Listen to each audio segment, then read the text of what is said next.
ایک طرف یزید ناپاک میسون کا پلیت بیٹا، اور ایک طرف محمد عربی کا نواسا، فاطمہ کے دودھ کا اثر، علی المرتضیٰ کے خون کی تاثیر، رسول اللہ صلی اللہ علیہ وسلم کے کندھوں پہ بیٹھنے والا۔ ایک دن حضور نے امام حسین رضی اللہ تعالیٰ عنہ کے ہاتھ پکڑ لیے اور ان کے پاؤں اپنے پاؤں پہ رکھے، اور پھر فرمایا بیٹے آگے بڑھو، اور ان کے پاؤں حضور کی پنڈلیوں پہ آئے۔ پھر کہا بیٹے اور آگے بڑھو، حتیٰ کہ ان کے پاؤں حضور کی رانوں پہ آئے۔ پھر فرمایا بیٹا اور آگے بڑھو، تو ان کے پاؤں حضور کے مبارک بطن اقدس پہ آئے۔ پھر بازوؤں کو کھینچ کے اپنے قریب کیا اور حسین ابن علی کے منہ میں اپنی زبان رکھ دی، اور وہ اس طرح چوس رہے تھے جس طرح کھجور چوسی جاتی ہے۔ تو اللہ کے محبوب علیہ السلام نے حسین ابن علی کو اپنی زبان کا لعاب دہن دے کر کے، وہ شیر رحمت دے کر کے، وہ کوثر و تسلیم سے پاکیزہ تر آب رحمت عطا کر کے ان کی ہمیشہ کے لیے پیاس بجھا دی، تاکہ کل کربلا کے تپتے ہوئے ریگزار میں حسین ابن علی کو پیاس کی شدت تنگ نہ کرے اور پائے استقلال میں لغزش نہ آنے پائے۔ ان نازوں سے پالے ہوئے حسین کو، ان محبتوں سے پالے ہوئے حسین ابن علی کو امتحان بھی اتنے بڑے درپیش تھے۔ یاری تیری سونا پر ازمیشاں تیریاں اگ، سونا پرکھیا جامدہ ہے نال اگاں دے لگ۔ جتنا بڑا شخص ہوتا ہے اتنی آزمائشیں بھی بڑی ہوتی ہیں۔ پیغمبر رحمت کی آغوش میں کھیلنے والا، حجرہ فاطمہ کا جانشین، مصلی رسول کا وارث، منبر رسول صلی اللہ علیہ وآلہ وسلم پر حضور کے مبارک پہلو اور گود میں بیٹھنے والا حسین، حضور کی زبان چوسنے والا حسین، حضور کے کندھوں پہ سواری کرنے والا حسین، آقا کریم علیہ الصلوۃ والسلام کے مبارک سجدے کی حالت کے اندر حضور کی پشت پہ کھیلنے والا حسین، جس حسین کا دروازہ مسجد نبوی کے اندر کھلتا تھا اور یزید کی کرتوتوں کے چشم دید گواہ تھے۔ یزید جب تخت نشین ہوتا ہے تو اسے یہ فکر ہوتی ہے کہ امام حسین عبداللہ بن زبیر، عبداللہ بن عمر، عبداللہ ابن عباس یہ میری بیعت کریں، اور وہ ولید بن عقبہ کو لکھتا ہے کہ ہر صورت میں ان کی بیعت لو، اور اگر بیعت نہ دیں تو سختی کرو۔ حضرت امام حسین رضی اللہ تعالی عنہ کو بلاوا آتا ہے کہ آپ کو دارالامارت میں گورنر ہاؤس میں بلایا جا رہا ہے۔ ولید بن عقبہ کا پیغام آپ کو پہنچتا ہے۔ آپ اس وقت فرماتے ہیں کہ اس وقت جو پیغام پہنچا ہے وہ کسی خطرے سے خالی نہیں ہے، تو کچھ سواروں کو ساتھ لیا، کہا تم دارالامارت کے باہر کھڑے رہنا، اگر میری آواز بلند ہوئی تو اندر آ جانا، ورنہ تم انتظار کرنا۔ آپ اندر گئے۔ ولید بن عقبہ نے مروان کو بھی بلایا تھا۔ مروان بن حکم یہ گورنر مدینہ ولید سے پہلے رہ چکا ہے، تو اس نے مشورہ دیا کہ سختی کی جائے۔ خیر ولید بن عقبہ نے کہا کہ یہ خط ہے، حضرت امیر معاویہ کا انتقال ہو گیا اور یزید تخت نشین ہوا ہے، لہٰذا وہ آپ سے بیعت کا مطالبہ کرتا ہے۔ تو حضرت امام حسین رضی اللہ تعالیٰ عنہ نے فرمایا کہ میرے جیسا شخص یوں چھپ کے بیعت نہیں کر سکتا، اور آپ واپس پلٹے۔ مروان بن حکم نے ولید بن عقبہ کو کہا کہ یہ موقع ہے جانے نہ دیا جائے، اگر یہ نکل گئے تو دوبارہ تم قابو نہیں پا سکو گے، اور انہیں یہیں قتل کر دیا جائے۔ حضرت امام حسین رضی اللہ تعالیٰ عنہ نے یہ بات سن لی۔ کہتے ہیں حضرت امام حسین انہی قدموں کے بل واپس پلٹے اور مروان بن حکم سے مخاطب ہو کے کہا، مروان کیا بول رہا ہے؟ وہ خاموش ہو گیا۔ فرمایا تو جانتا نہیں ہم کون ہیں؟ آنا حسین ابن علی ابن ابی طالب، میں حسین ہوں، میں علی کا بیٹا ہوں۔ ہمارے گھر میں قرآن اترتا رہا ہے، وحی کا نزول ہوتا رہا ہے، اور یزید فاسق ہے، فاجر ہے، مسلمانوں کا قاتل ہے اور شرابی ہے۔ میں ڈنکے کی چوٹ پہ یزید کی بیعت سے انکار کرتا ہوں۔ بس حیدری کچھار سے محمدی شیر نکل آیا ہے۔ اب اوسان خطا ہو گئے، راستہ چھوڑ دیا، واپس آئے، سیدہ زینب سے ملے، کہا مدینے کو چھوڑنا پڑے گا۔ کہا بھیا کیا ہوا؟ کہا یزید بیعت لینے پہ مصر ہے اور میں کسی صورت بھی بیعت نہیں کروں گا۔ رسول اللہ کا مدینہ ہمارے خون سے لالہ زار بنے گا۔ میں نہیں چاہتا کہ حضور کے شہر نور کی حرمت پامال ہو۔ دوستو، وہ کیسا منظر ہوگا جب حسین ابن علی نے آخری حاضری حضور کے روضے پہ دی ہو۔ حاجی یا معتمر 10 دن کے لیے، 8 دن کے لیے، 20 دن کے لیے مدینہ المنورہ عارضی سکونت اختیار کرتا ہے، اور حضور کے روضہ انور سے، اس شہر نور سے، ان گلیوں سے، ان بام و در سے ایسا مانوس ہو جاتا ہے کہ جب واپس پلٹ رہا ہوتا ہے ان دعاؤں کے ساتھ کہ دوبارہ آنا بھی نصیب ہو، اور اسے لگتا ہے کہ میں دوبارہ بھی بلایا جاؤں گا، لیکن اس کے باوجود شہر حبیب چھوڑنا قیامت سے کم نہیں ہوتا۔ اعظم چشتی مرحوم آخری بار جب حضور کے روضہ انور پہ گئے تو بیمار تھے، ویل چیئر پہ تھے۔ باب بقی سے باہر نکلے تو خادم سے کہا کہ میری ویل چیئر پیچھے سے کھینچو تاکہ میرا رخ روضہ انور کی طرف رہے، تو وہ پیچھے سے کھینچتا چلا جا رہا ہے، اور جب باب مکہ سے پیچھے جنت البقیع کے قریب سے گنبد خضرا نگاہوں سے اوجل ہونے لگا تو اعظم چشتی مرحوم نے کہا، جان بدن سے نکلتی ہے اعظم، جان بدن سے نکلتی ہے اعظم، کوئی آسان ہے مدینے سے جدا ہونا، کوئی آسان ہے مدینے سے جدا ہونا۔ یہ اس شخص کی کہانی ہے جو 10 دن، 5 دن، مہینہ، 2 ماہ وہاں رہتا ہے، اور پھر اس شہر کو چھوڑ کے آنا اس کے لیے آسان نہیں ہوتا۔ اور مجھے بتاؤ کہ حسین جو پیدا مدینے میں ہوا، جس کے گھر کا دروازہ مسجد نبوی کے اندر کھلتا تھا، جو مسجد نبوی کے اندر پرورش پا کے جوان ہوتا ہے اور مدینے کی گلیوں میں کھیلتا رہا، اس حسین ابن علی کے لیے مدینہ چھوڑنا، اور پھر وہ اس بات کا علم اور شعور رکھتے تھے کہ یہ آخری بار حضور کے در پہ حاضری ہے، دوبارہ اس شہر نور میں نہیں آ سکوں گا، تو کیا قیامت ہوگی اور کیا منظر ہوگا۔ محمد بن حنفیہ کے علاوہ خاندان نبوت کے جتنے لوگ تھے ان سب نے شہر مدینہ کو الوداع کہا، اور رات کے موقع میں مدینہ المنورہ کو، مسجد نبوی کو چھوڑ کر کے مکہ کی جانب عازم سفر ہوئے۔ 3 شعبان المعظم کو مکہ المکرمہ پہنچتے ہیں، ادھر کوفیوں کے خطوط آنے شروع ہو جاتے ہیں۔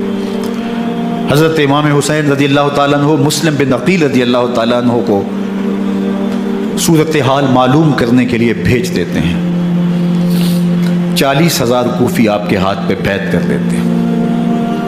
ادھر 25 پیدل حج کرنے والے حضرت امام حسین 8 ذی الحج کو احرام باندھتے ہیں، لیکن آپ کو پتہ چلتا ہے کہ حاجیوں کے روپ میں قاتل چھپا دیے گئے، تو آپ اس احرام کو حج کی بجائے عمرے میں بدلتے ہیں اور کوفے کی جانب عازم سفر ہوتے ہیں۔ کائنات والو، ذرا سینے پہ ہاتھ رکھ کے دیکھو کہ یہ کتنا مشکل مرحلہ تھا۔ اس دین کی آبرو کو بچانے کے لیے حضرت امام حسین رضی اللہ تعالیٰ عنہ نے کتنا بڑا قدم اٹھایا۔ آپ کے بہی خواہ، دوست، احباب عبداللہ بن عمر یہ سارے روکتے ہیں، عبداللہ بن عباس کہتے ہیں حضرت نہ جائیے، الکوفی لا یوفی، کوفی کبھی وفا نہیں کرتے، آپ کے والد کو وہاں شہید کیا گیا، لیکن آپ ایک فرض کو نبھانے جا رہے ہیں۔ میرے غم گسارو، میرے مہربانوں، نہ روکو مجھ کو جانے دو، مجھے نانے کے دی کی ڈوبتی کشتی بچانے دو، میں جاتا ہوں کہ دنیا پر وفا کا نام رہ جائے، میں رہوں نہ رہوں پر عظمت اسلام رہ جائے۔ میں نہیں جاتا تو نبی کے گھر کی آن جاتی ہے، میں نہیں جاتا تو نبی کے گھر کی آن جاتی ہے، تمہارا دین جاتا ہے، میری غیرت ایمان جاتی ہے۔ حضرت امام حسین یہاں سے چلتے ہیں، ابھی راستے میں ہی پہنچتے ہیں کہ یہ خبر آتی ہے کہ کوفے والوں نے بے وفائی کر دی، حضرت مسلم بن عقیل رضی اللہ تعالیٰ عنہ کو شہید کر دیا گیا، نعمان بن بشیر معزول کر دیے گئے، ابن مرجانہ، ابن زیاد وہاں متعین کر دیا گیا جو سخت گیر شخص تھا، اور اس نے لوگوں کو ڈرایا دھمکایا اور کوفے کے لوگوں کے دل بدل گئے اور وہ بیتیں توڑنے لگے۔ وہ منظر مسجد کوفہ کا کتنا دل گداز تھا۔ جب امام نماز کے لیے کھڑے ہوئے تو 40,000 لوگ آپ کے پیچھے تھا۔ جب سلام پھیرا اور امام نے دیکھا کہ پیچھے لوگ نہیں ہیں، پھر لوگوں نے اپنے دروازے بھی بند کر لیے۔ رات کی تنہائیاں ہیں اور حضرت مسلم بن عقیل کو کوئی پناہ دینے والا نہیں۔ لوگوں نے دروازے بند کر لیے کہ کہیں ہمارے گھر میں نہ آ جائیں اور ہم مشقت اور حکومتی تشدد کا شکار نہ ہوں۔ کتنا دردناک لمحہ ہے حضرت مسلم بن عقیل رضی اللہ تعالیٰ عنہ پہ، اور پھر حضرت مسلم بن عقیل بے دردی سے شہید کر دیے جاتے ہیں۔ آپ ابھی راستے میں ہیں، یہ ساری کہانی پہنچتی ہے کہ حضرت مسلم شہید کر دیے گئے اور بے دردی سے شہید کر دیے گئے۔ وہ جنہوں نے خط لکھے تھے کہ ہم آپ کے ساتھ ہیں اور ہم منتظر ہیں، چشم برا ہیں، آپ کے قدموں کی چاپ سننے کے لیے بے تاب ہیں، آج انہوں نے بیتیں توڑ دی۔ 40,000 کوفی منحرف ہو گئے۔ مسجد کوفہ کا وہ منظر کس قدر روح کو تڑپا دینے والا تھا۔ ہم پچھلے سال عصر اور مغرب کے درمیان جب کوفہ پہنچے تو سورج ڈوبنے کے قریب تھا۔ میں نے اپنی زندگی میں اتنا اداس موسم کہیں نہیں دیکھا جتنا اداس موسم کوفے میں دیکھا۔ ایسے لگتا تھا جس طرح کوفے کی آب و ہوا آج بھی شرمندہ ہے۔ جو مسلم بن عقیل اور خاندان نبوت کے ساتھ اہل کوفہ نے کیا، حضرت امام حسین رضی اللہ تعالیٰ عنہ کو ان کے بہی خواہوں نے، اعزاء نے، اقرباء نے، دوستوں نے، آوان و انصار نے، ساتھیوں نے کہا کہ حضرت حالات یکسر تبدیل ہو گئے، اب ہمیں مراجعت کر جانی چاہیے، واپس پلٹ جانا چاہیے۔ تو حضرت امام حسین کافی سوچ بچار میں رہے۔ پھر اس کے بعد آپ نے فیصلہ کیا کہ ہم آگے بڑھیں گے۔ دوستوں نے کہا کہ حضرت اگر آپ آگے بڑھیں گے تو ہمیں لگتا ہے کہ وہ آپ کے ساتھ سلوک اچھا نہیں کریں گے اور آپ بچوں کے سامنے پیاسے شہید کر دیے جائیں گے۔ تو حضرت امام حسین رضی اللہ تعالیٰ عنہ نے وہاں ایک خطبہ ارشاد فرمایا کہ لوگوں، تم جو مجھے بتا رہے ہو مجھے اچھی طرح معلوم ہے، جو تم مجھے منظر پیش کر رہے ہو وہ میری نگاہوں میں ہے، اور جو کچھ ہونے والا ہے چشم تصور وہ منظر دیکھ رہی ہے۔ چونکہ حضرت امام حسین رضی اللہ تعالیٰ عنہ کی شہادت کی خبر حضرت امام حسین کے پیدا ہوتے ہی خاندان نبوت میں عام تھی۔ حضور علیہ الصلوۃ والسلام کو یہ بات جبریل امین نے آ کے بتائی تھی جب حسین ابن علی کے ساتھ حضور محبت کا اظہار کر رہے تھے، تو یہ جبریل امین نے آ کے کہا تھا حضور آپ کا یہ بیٹا عرض طف میں شہید کر دیا جائے گا، اور کربلا کی مٹی لا کے حضور کو دی اور ام سلمہ کو حضور نے عطا کر دی۔ حضرت ام سلمہ کہتی ہیں کہ ایک دن میں سوئی تو خواب دیکھا کہ حضور کے مبارک بال بکھرے ہوئے ہیں اور سخت پریشان ہیں، تو میں نے کہا کہ حضور آپ کی یہ کیا حالت ہے؟ وَبِيَدِهِ قَارُورَةٌ، اور حضور کے ہاتھ میں ایک شیشی ہے، فِيهَا دَمٌ، جس کے اندر خون ہے۔ تو میں نے کہا حضور یہ کیا؟ فرمایا میں قتل گاہ حسین سے آ رہا ہوں اور یہ حسین ابن علی کا خون ہے۔ تو کہا 10 محرم کا دن تھا، دوپہر کا یہ منظر تھا، میں قیلولہ کر کے اٹھی، جب میں نے دیکھا تو وہ شیشی جس میں کربلا کی مٹی رکھی تھی وہ خون بن چکی تھی۔ تو یہ خبر پہلے دی گئی تھی، یہ بتا دیا گیا تھا۔ فرمایا میرے دوستو جو تم مجھے بتاتے ہو میں اس سے بے خبر نہیں ہوں، یہ سب کچھ ہونے والا ہے، لیکن اس کے باوجود میں کیوں جا رہا ہوں؟ تو آپ کا ایک تاریخ ساز جملہ ہے جو کربلا کے فلسفے کو ہمارے سامنے رکھتا ہے کہ یہ اتنا بڑا امتحان کیوں دیا۔ حضرت امام حسین رضی اللہ تعالیٰ عنہ نے فرمایا وَلَكُمْ فِيَّ أُسْوَةٌ، میں اس لیے جا رہا ہوں قیامت تک ظلم، جبر اور ناانصافی کے خلاف کھڑے ہونے والوں کے لیے کوئی نمونہ تو ہو۔ میری زندگی قیامت تک ظلم، جبر اور استحصالی نظام کے خلاف کھڑے ہونے والوں کے لیے نمونہ ہے۔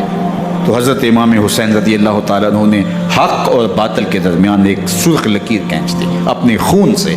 اب حق اور باطل کا امتیاز کرنا مشکل نہیں ہے، کوئی باطل پہ اڑا رہے تو الگ بات ہے، لیکن امتیاز کرنا مشکل نہیں ہے۔ حدود بالکل واضح کر دی۔ اقبال نے یہاں کتنی خوبصورتی کے ساتھ اس مضمون کو نبھایا۔ سرخ رو عشق غیور از خون او، شوخی این مصرع از مضمون او، تا قیامت قطع استبداد کر، موج خون او چمن ایجاد کر۔ ایک جہاں آباد کر دیا، حق اور باطل کی راہیں اجال دی۔ اب لوگوں کو یزید کا چہرہ پہچاننے میں دیر نہیں لگتی۔ وقت کے ہر یزید کا چہرہ آسانی سے پہچانا جا سکتا ہے۔ یہ معرفت زمانے کو کروائی کس نے؟ حسین ابن علی نے کروائی رضی اللہ تعالی عنہ۔ تو حضرت امام حسین نے فرمایا کہ جو میرے ساتھ ہونے والا ہے میں اچھی طرح جانتا ہوں، لیکن میں اس کے باوجود آگے بڑھوں گا۔ پھر بڑھے اور کربلا میں جا کے خیمہ زن ہو گئے۔ 7 محرم کو پانی بند کر دیا گیا۔ پانی بند ہوا تو کھانا بھی میسر نہیں تھا، لیکن ذکر پانی کا ہوتا ہے اس لیے کہ کھانے کے بغیر انسان کئی دن کاٹ لیتا ہے، لیکن پانی کے بغیر گزر نہیں ہوتی۔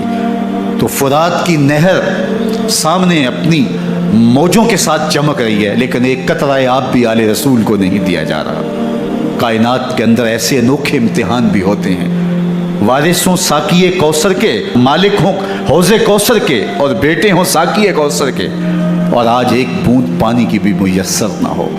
صبر کا امتحان ہے، عزیمت کا امتحان ہے۔ حضرت امام حسین رضی اللہ تعالیٰ عنہ خیمہ زن ہو گئے۔ 3 دن تک پانی بند رہتا ہے۔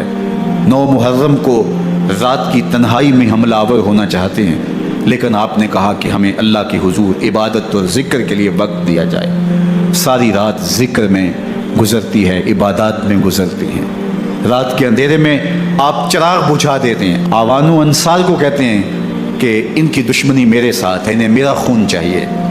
اگر تم رات کی تاریکی میں نکل جاؤ تو میں تم سے کوئی مواخذہ نہیں کروں گا، اور یہ بھی تمہارا پیچھا نہیں کریں گے، اس لیے کہ ان کا مطلوب تم نہیں ہو، ان کا مطلوب میں ہوں۔ جب چراغ جلایا تو کوئی بھی نہیں گیا۔ مسلم بن اوسجہ کھڑے ہو کے کہتے ہیں حضرت اگر ہمارے بدن کو 70 بار کاٹا جائے اور جلایا جائے اور ہواؤں میں اڑا دیا جائے پھر بھی آپ کا ساتھ نہیں چھوڑیں گے۔ 70 سال کے بوڑھے ہیں حبیب بن مظاہر، کہتے ہیں حضرت آپ کو چھوڑ کے جائیں کہاں، آپ کو چھوڑ کے جائیں کہاں؟ کوئی ساتھ چھوڑنے کے لیے تیار نہیں ہے۔ پیاس ہے، سخت گرمی ہے، کربلا کا ماحول ہے، 72 افراد اور خاندان کی خواتین میدان کربلا میں خیمہ زن ہیں۔ دوسری طرف لشکر اعداء اشقیا 22,000 کی تعداد میں مقابلے میں، ایک روایت 30,000 کی ہے۔ ان صرف 72 پیاسے لوگوں کے لیے اتنے لوگوں کو جمع کرنے کا مقصد خوف زدہ کرنا تھا۔ شرط ہے کہ یا یزید کی بیعت کر لیں، محاصرے توڑ دیں گے، پانی دستیاب ہوگا، اعزاز و اکرام سے نوازا جائے گا، خزانوں کے منہ کھول دیے جائیں گے۔ لیکن حسین ابن علی کہتے تھے سب کچھ لٹ جائے گا، باطل کے ہاتھ پہ ہاتھ نہیں رکھوں گا۔ اللہ اکبر۔ اب صبح طلوع ہوتی ہے، عاشور کا دن چڑھتا ہے، سورج اپنی پوری تمازت کے ساتھ گرمی برسا رہا ہے۔ آج خاندان نبوت کا امتحان زمانے نے دیکھنا، رسول اللہ کا لعاب چوسنے والا اس کے صبر کا آج امتحان ہے، حضور کے کندھوں پہ کھیلنے والے حسین کا آج امتحان ہے۔ اللہ اکبر۔ حسین ابن علی تمام حجت کرتے ہیں میں نے تمہارا کچھ نہیں بگاڑا، میں نے کسی کا خون نہیں کیا، میں نے کوئی زیادتی نہیں کی، تم کیوں میرے قتل کے در پہ ہو؟ تم جانتے نہیں میں کون ہوں؟ میں تمہارے نبی کا نواسا ہوں، رسول اللہ صلی اللہ علیہ وآلہ وسلم کے کندھوں پہ کھیلتا رہا ہوں، حضور کا لعاب چوستا رہا ہوں، اور میں بوسہ گاہ رسول صلی اللہ علیہ وآلہ وسلم ہوں۔ لیکن ان اشقیاء کے دل پر کوئی چیز اثر انداز نہیں ہوتی۔ ایک ہور ہے، اللہ اس کے دل میں نرمی ڈالتا ہے۔ پہلے تو امام حسین کو گھیر کے لے کر کے آتا ہے، لیکن بعد میں وہ قافلہ یزید سے قافلہ حسین کی طرف آ جاتا ہے۔ امام حسین فرماتے تو دنیا میں بھی ہور ہے، آخرت میں بھی ہور ہے، آزادی مل جاتی ہے۔ باقی 22,000 کا لشکر جرار امام حسین کے قتل کے طرف آئے۔ پھر تاریخ نے خاندان نبوت کا وہ انوکھا امتحان دیکھا۔ حضرت امام حسین کے بچے بالخصوص خواتین پیاس کی شدت میں حلق خشک ہیں۔ حضرت سکینہ تڑپ کے اپنے باپ سے کہتی ہیں کہ مجھے 6 ماہ کے علی اصغر کی پیاس نہیں دیکھی جا رہی۔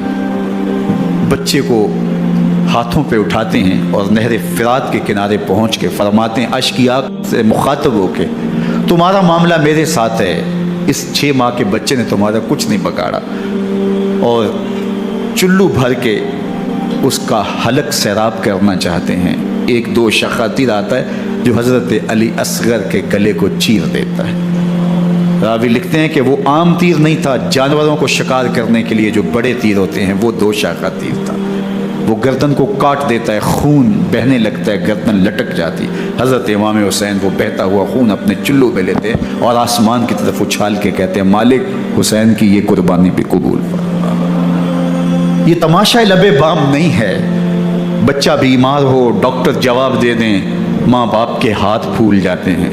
زندگی کی سانسیں ابھی چل رہی ہوتی ہیں، لیکن ڈاکٹر کہے کہ یہ میرے بس کا روگ نہیں ہے، کہیں اور لے جاؤ، تو زندگی کا لف و نشر غیر مرتب ہو جاتا ہے. میں سلام پیش نہ کروں حسین ابن علی کو. 6 ماہ کا علی اصغر ہاتھوں میں دم توڑتا ہے، گردن لٹک جاتی ہے، خون بہ رہا ہے. اب خیموں کی طرف بڑھ رہے ہیں، لیکن زبان پہ شکایت نہیں ہے. کہتے ہیں مالک حسین کی یہ قربانی قبول کر دے. اب خیموں کی طرف آنا، شہر بانو، ام رباب، سیدہ زینب، حضرت سکینہ سلام اللہ علیہا کا سامنا کوئی آسان کام نہیں تھا. لیکن حسین ابن علی آتے ہیں، شہزادے کو یہاں خیموں کے قریب رکھ کے کہتے ہیں کہ یہ حوض کوثر سے سیراب ہو گیا ہے. اللہ اکبر. کوہرام مچ جاتا ہے خیموں کے اندر. کیا منظر ہوگا اور ان کو کن الفاظ کے پیرائے میں ڈھال کر کے ان کیفیات کو بیان کیا جا سکتا ہے جو اہل بیت کے خیموں کے اندر علی اصغر کی شہادت کے بعد کا منظر رقم ہو رہا ہوگا. اللہ اکبر. ادھر اشکیا آوازیں دے رہے ہیں، مبارزت کے لیے پکار رہے ہیں. زمانے نے پھر وہ منظر بھی دیکھا کہ جوان بیٹے کو 18 سال کی کمائی حضرت امام حسین میدان عمل میں بھیج رہے ہیں. وہ علی اکبر جو حسین کا نور نظر ہے، آنکھوں کا قرار ہے، دل کی تسکین ہے. اور پھر حضرت علی اکبر جب گھوڑے کی زین سے فرش زمین پہ گرتے ہیں تو باپ کو آواز دیتے ہیں، اور حضرت امام حسین جو ہے وہ آگے جا کے بیٹے کی لاش اٹھاتے ہیں. اللہ اکبر. 18 سال کے بیٹے کی لاش کو کندھوں پہ اٹھا کے خیموں تک لاتے ہیں اور ہاتھ پھیلا کے کہتے ہیں مالک حسین کی یہ قربانی بھی قبول فرما. کبھی قاسم بن حسن کی لاش اٹھا کے لاتے ہیں، کبھی اون و محمد کی لاشیں اٹھا کے لاتے ہیں، بتیجوں کی، بھانجوں کی، بھائی عباس کے کٹے ہوئے بازو اور زخموں سے چھدا ہوا لاشا. کیا کیا قیامتیں تھیں جو اس کربلا کے ایک میدان کے اندر نہیں توڑی گئیں. حضرت امام حسین پر دکھ پہ دکھ، تکلیفوں پہ تکلیفیں. اب 71 لاشیں اٹھا کے خیموں تک پہنچا چکے، اور ادھر مبارزت کی دعوت دی جا رہی، آؤ میدان عمل میں آؤ، اب دیر کیوں کر رہے ہو. رسول اللہ کا حرم، رسول اللہ کی شہزادیاں جو نازوں میں پلی تھی، وہ کلیاں جو شبنم کا بوجھ بھی گوارا نہیں کر سکتی تھی، آج مصیبتوں کے پہاڑ ٹوٹ گئے. حضرت امام حسین کبھی شہربانوں کو، کبھی ام رباب کو دلاسا دیتے ہیں، کبھی حضرت زینب کو کہتے ہیں. حضرت زینب کربلا کے اس میدان کے اندر بڑے حوصلے کے ساتھ اپنے بھائی کے ساتھ کھڑی رہی، اپنے 2 بیٹے راہ خدا میں پیش کیے، ان کی لاشیں وصول کی. لیکن زینب جس جرأت کے ساتھ، جس پامردی کے ساتھ اس سارے منظر کو حوصلے کے ساتھ سہتی رہی، وہ یقیناً حوصلہ سیدہ زینب سلام اللہ علیہا کا ہی ہے. لیکن یہ وہ منظر تھا کہ زینب کا دل بھی ڈول گیا جب حسین ابن علی گھوڑے پہ بیٹھنے لگے، اور ان کو گھوڑے میں بٹھانے والا کوئی نہیں تھا، اور جو بھی سوار جاتا پھر واپس اس کی لاش ہی آتی اور حسین ابن علی لے کے آتے. آج حسین ابن علی جا رہے ہیں، زندگی کا سارا سرمایہ لٹ رہا ہے. حضرت زینب سلام اللہ علیہا سنبھل نہیں رہی. حضرت امام رضی اللہ تعالیٰ عنہ اٹھے اور آپ نے حضرت زینب کو صبر کی تلقین کی اور کہا کہ صبر ہی بہترین ذریعہ ہے اور اللہ کی قربت کا ایک بہترین سبب ہے. اور ان کو صبر کی تلقین کرتے ہوئے فرمایا کہ میرے بعد تم نے اس ذمہ داری کو سنبھالنا ہے اور ان مخدرات اسلام کی، ان شہزادیوں کے پردے کی تم نے حفاظت کرنی ہے. اور پھر گھوڑے کی زین کس کے امام حسین لشکر اشقیاء کی طرف بڑھتے ہیں. اب خیموں سے سسکیوں کی آواز آ رہی ہے، ان کا سردار، ان کا تاجدار آج سب کو چھوڑ کے کربلا کے میدان کی طرف بڑھ رہا ہے. جرم کیا کیا، قصور کیا کیا، اس نے کیا زیادتی کی کہ آج نیزوں اور انیوں کے مقابلے میں 22,000 کا لشکر حضرت امام حسین پہ ٹوٹ پڑتا ہے. آپ پھر تمام حجت کرتے ہیں میں نے کسی کو قتل نہیں کیا، خون ناحق نہیں بہایا، میرے خون کے درپے کیوں ہو، اپنی آخرت کیوں برباد کرتے ہو، تم جانتے نہیں میں کون ہوں، میں تمہارے نبی کا نواسا ہوں. لیکن ابن زیاد کہتا ہے مقابلے میں آؤ. پھر حضرت امام حسین رضی اللہ تعالیٰ عنہ مقابلے میں آتے ہیں اور جب گھوڑے کو ایڑ لگا کے دشمن اشقیاء پہ ٹوٹتے ہیں تو پھر ایسا منظر ہوتا ہے کہ وہ بھیڑ بکریوں کی طرح آگے بھاگتے ہیں۔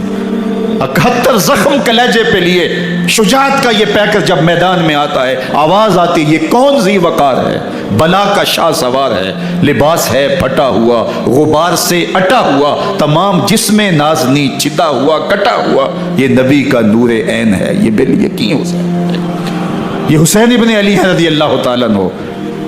پھر چاند بادلوں میں گھر جاتا ہے، شامی ہنڈے تیر برساتے ہیں، تلواروں سے آپ کے بدن پر ضربیں لگاتے ہیں اور نیزوں سے آپ کے بدن کو پرو دیتے ہیں۔